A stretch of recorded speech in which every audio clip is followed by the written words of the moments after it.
Hi everyone, I'm back again with the second video from Neema Careers.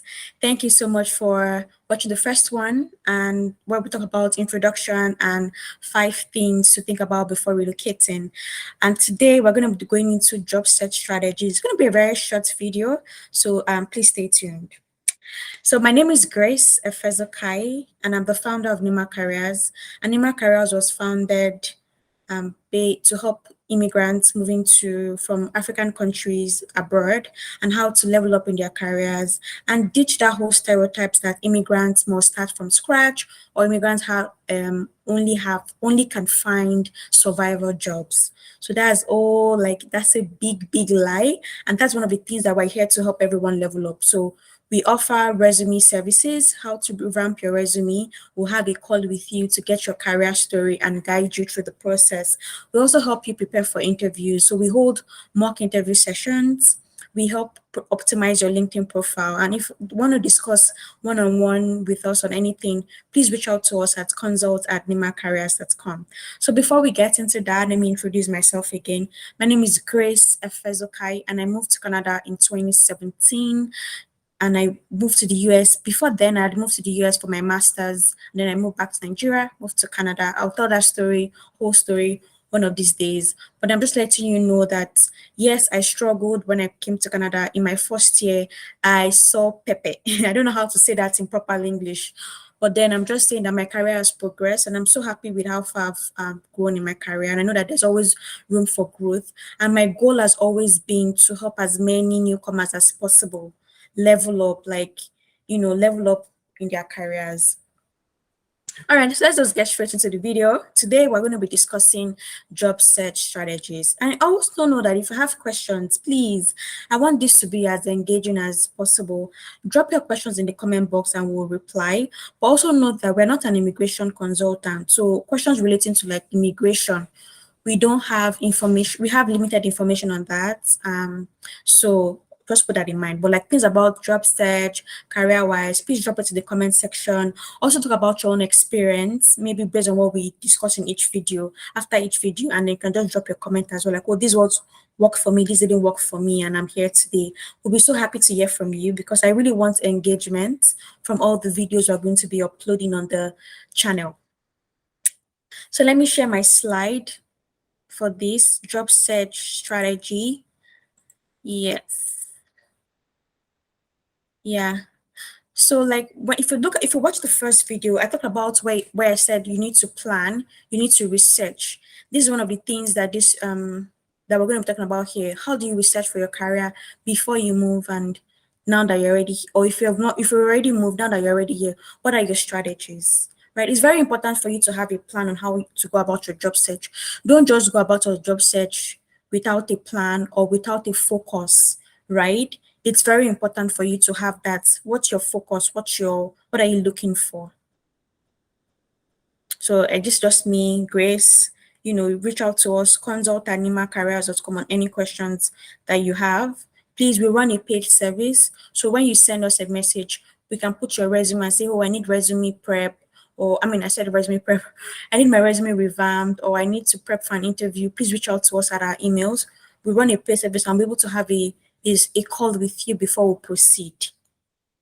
So one of the first things that you need to know when you're searching for a job in a new country is that there has to be a mindset shift. I know I talked about this in the first time. I'm bringing it here again because there's always that notion that, they tell you, in fact, when you just land in your new country, all your experience from back home is nothing.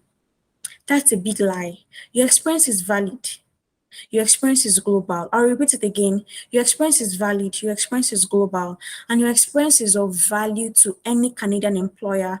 If you're moving to Canada, if you're moving to US, every US employer, if you're moving to Ireland, all the employers in Ireland, your experience is valuable to them. And don't look down on you, even if they tell you, oh yes, you don't have Canadian experience, right? Don't look down on your own experience. You need to see the value. You need to value what you have. Don't always wait for somebody to see the value in what you have. Your experience is awesome. If you have studied accounting in Nigeria, your education is great. The accounting you did here is the same accounting you're going to do here. There may be difference in accounting regulations, but you need to put that in mind that your experience is valuable. Your experience is global. And have an abundance mindset, because people are going to tell you, jobs are limited. You know, you're black, you're a minority, you are from Nigeria, if you're not even from South Africa, you hear all kind of silly things. I want you to know that your experience is valid, your experience is global, and if you have an abundance mindset, if you can start your job search strategy from the mind, it's going to help you a whole long way as you go through your job search. So have this in mind. Even when people tell you, oh, you're wasting your time applying for a managerial role, you have to start from entry level. Understand the fact that it starts from your mind. If you start to believe that whatever you believe is what you are going to see and what you are going to get, so believe it in your mind first and put in the work. Have an abundant mindset first before you even go through any job search thing that you want to go about. Right now, let's go to the next one. Decide what you want. This is, even if you meet a career coach, they will guide you on, what are the next step for you to take. But still, decide for yourself. What do you want? When you ask someone like, oh, what kind of job are you looking for? I don't know. Anything I find. You have to be very fine. Like I said at the end, I said that while you are focused on what you want, create room to be flexible, but still have something, so that even if you meet the CEO one day, you're walking to in the grocery store, you meet someone, you're like, oh, I'm the CEO of so. What kind of job are you looking for? You know, start saying, I don't know, maybe something in law, maybe something in project management, maybe something in data analytics, maybe something in sales. You have to be very focused, but also create room to be flexible. So decide on what you want. Gather your career story together. We're going to talk about storytelling in the next video on resumes, on how to create a compelling resume.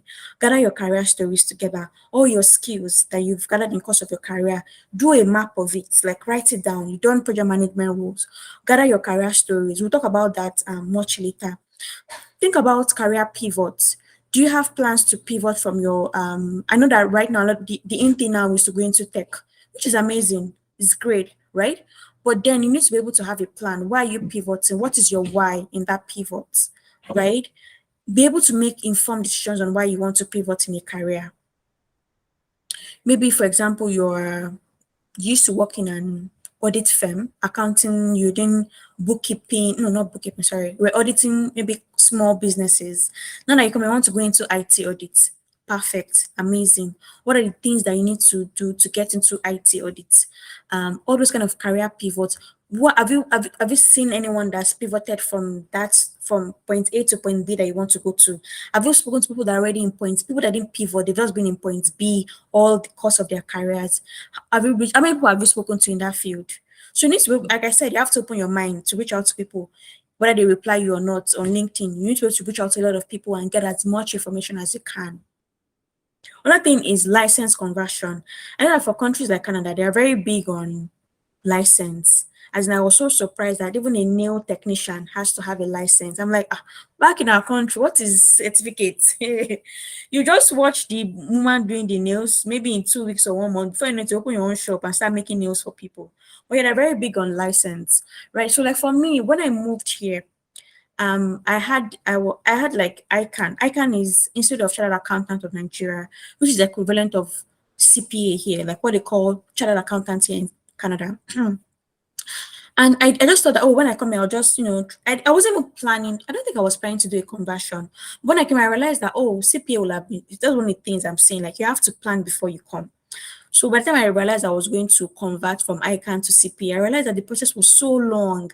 And if I had taken my time to do my research, I would have seen that I could have converted to ACCA. And ACCA, I think I needed to write, at the time, I could have written maybe 2 or 3 papers. I would have had ACCA. And then when I come here, it's easy conversion. Although now they've stopped that, but I'm just saying that if I had known, I'll have just come easily and gotten my CPA in like my first 3 months here. But I didn't know. So you need to be able to get that information. If there are professional associations, reach out to them and see, go on their website and see what is the process like for you to do a conversion from whatever conversion license you have or membership affiliation you have in Nigeria to the Canada one. And I also know that for professionals like engineering, they're also very big on, license, exams, and all of that. So do your research on those ones. Very, very, very, very, very, very, very important. The next was about job and industry nuances in your host country. So, for example, if you're working in, let's say you're working for GTB in Lagos, Nigeria, and you want to come here, you want to work in a bank, have you done a research? Like, look at the roles you are interested in Canadian banks and look at the job descriptions. It's not just in banks, so like every other profession. Before you even start applying, look through all those job roles and see what the nuances that they use there. So I'll give you one of these nuances is the fact that um I'm trying to find the perfect example of a job nuance. Okay, yes, now. So let's say in Nigeria, I was working for GTB and I was the head of department for, let's say, IT audits for Lagos. Head of department is not something that the Canadians use. They will say maybe team lead or manager. So you have to be very careful of the job title. So I'm not saying that you can make an associate, you can put that you're a partner. No, I'm just saying you have to be very careful of nuances as well. Like when you say you are a customer service rep, it could mean a whole lot of things. So check for jobs you are interested in, check for the job titles, check for the breakdown of it all. What is the equivalent of this in your home country so that you can know how to tell that story and when you're writing your resume.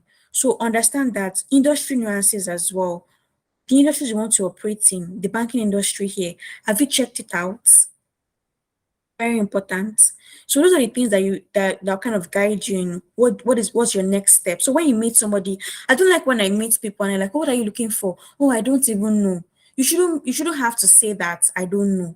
Or you say anything I see. There's nothing like that. Anything is nothing. You have to say something. "Oh, I'm interested in manager roles. I've checked through XYZ industries or XYZ companies, and I'm interested in this, but I'm also open to other related professions." Something like that. I'm just saying, what are you looking for? Okay, I don't know, maybe sales, maybe law, maybe accounting. No, maybe business development, maybe marketing. So it doesn't even look good on you. Have a plan. What's your plan? If you imagine, so the way you look at it is this. If you are going to a grocery store and you meet the CEO, let's say you just people will bump into each other like, "Oh, hi, my name is this. How are you? Oh, nice to go to Canada. I'm the CEO. What kind of job are you looking for?" You should be able to say what you want. Not that you have to start saying, "Oh, I'm thinking sales, I'm thinking project, I'm thinking this." So you have to be very, very careful with that. So decide what you want. Do gather your career story together. If you want to do a career pivot, now is the time to start. Don't wait until you move into the new country. Start before you even leave. Start thinking about what are the prospects for these pivots that I'm doing. License conversion, very important. Accounting, you want to move from ACCA to CPA. What is the process like? Find out about and Canadian associations like this are very open. They'll be happy to have a chat with you. So don't feel free to reach out, right? Feel free to reach out. So now, when you are now done, like you decided what you want, this kind of jobs that you want, how do you start your job search? There are different ways you can get your job search. Like I said, people are very important. And in Canada, there's a very strong referral culture where if I'm looking for a role, an employer will prefer somebody that was referred by a current employee. And there's also referral bonus. I've seen referral bonus of 5K as a staff. Like say your friend works for, let's say, TD Bank now, and TD Bank, maybe there's a bonus. There's going to be a referral bonus for your friend for referring you. Like maybe you after you get referred, you get the job, and then maybe you stay for like maybe a period of 3 months. There's a referral for you. I know I've gotten some kind of referral too as well for referring someone. So that's why I said that you need people. And if you watch the first video, I talk about how you need people. People are very important in your journey. So that referral part, very important. So first, start from placement agency. There are a lot of them in Canada. Amazing ones. We have Robert Half. There's Bosford Consulting for IT roles. So there's so many of them. You can Google them and check and reach out to the recruiters, for opportunity. Reach out to them on LinkedIn, connect to them and reach out to them. But one of the things that you need to know is that these placement agencies also get money. They get paid for referring you. So it's a mutually beneficial relationship. You get the job and they get their placement fees. So reach out to them. There are a lot of job boards like LinkedIn is very good for LinkedIn jobs. There is Indeed, Indeed.com. You can check for jobs on Glassdoor, but I always advise that even when you see a role there, if you can go to the company's website and see that same role, I prefer that you apply from the company's website. But first, check from all these job boards because you have like a buffet of opportunities that you could apply for. Professional associations are very good. You can check them out. I know that at some point CFA, when I was kind of thinking about CFA one time, I checked their website. They used to have like jobs for like openings, and they advertise it to like their members, even people that are not even members, maybe people that are considering writing the exam, or just candidates for the CFA exams. They have job openings, and there are a lot of settlement agencies across Canada that are sponsored by the government. For me personally, when I reached out to them in 2017, I didn't find them quite helpful to me. Maybe I went to the wrong place, but think about the all the settlement agents. They can help you, even help you review your resume, help you interview prep, and all those amazing things. So you can think of settlement agencies as well. Reach out to professionals online and offline, like your friends people that you know. Reach out to them first. Who can you introduce me to? You mean you know somebody, that knows somebody, that knows somebody, that knows somebody. And if you look at the first video, I talk about how we're all interconnected. Don't think you can't do life alone. You need people. So reach out to professionals online and offline. And don't always, we'll talk about how to reach out to professionals online and offline in maybe the LinkedIn video or the networking video. But this is very important. And in all of this, be wary of what people will tell you. I feel maybe recruiters or even someone that even reach out to get maybe a job referral, they'll tell you, because I experienced it. They come with this whole negative vibe, like, oh yeah, you're aiming too high, or they're not giving up. Someone even told me they're not looking for black people, or someone like I don't know, one of some very nasty comments. So be very careful, please. Like guard your joy with all of your heart. Be able to have a positive mindset. I'm very wary of what people tell you in the course of advice. So yeah, in the next video, we're going to be talking about, resume, interview preparation, LinkedIn profile optimization, networking, informational interviews, and so many things. And like I always say, your contributions are welcome. And I'll appreciate if you can like, if you can subscribe, share this video to your friends, and also let me know in the comment section what job strategy has worked for you, right? And also let me know what kind of videos do you want me to do apart from these ones I already have listed here, and I'll be happy to do a video on them as well. Have a wonderful evening. Bye.